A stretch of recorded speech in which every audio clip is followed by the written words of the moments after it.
Hello and welcome to another rapid retro review. And that's when you want to go. Anywho, today we are taking a look at the Super Castlevania 4 for the Super Nintendo, and we're doing that because it's one of my favorite games ever.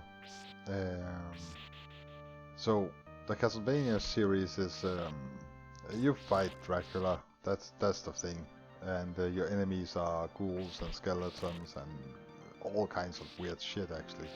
It really feels like the developers had some fun creating the enemies for this game. Generally, a lot of love was put into this game. It has good controls. Your weapon is a whip that you can flail about pretty freely, which was kind of unique at the time.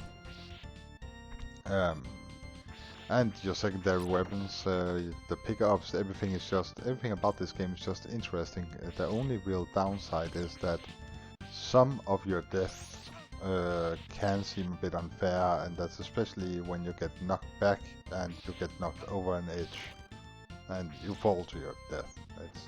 I hate that in games. Also, the stairs mechanics are kind of clunky, but besides that, we have a game with really good gameplay. Quite simple gameplay actually, because you just move forward and beat the living shit out of monsters.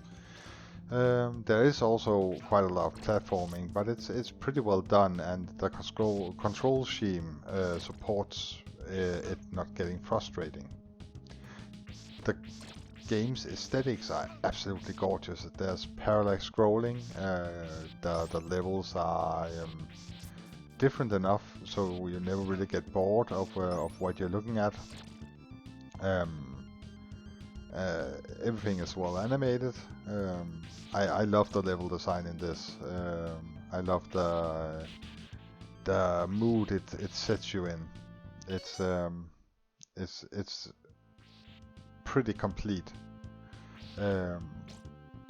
Castlevania is also one of the games that has a really awesome soundtrack. It can be ominous and kind of creepy, and when the action is present, it suits that. It's just well done. The sound of the whip is actually kind of believable, and the hit effects are nice. It tickles the endorphin center in your brain. So it is a classic for a reason, and it's probably one of the best games for the Super Nintendo. So if you haven't tried it out yet, I highly recommend that you do.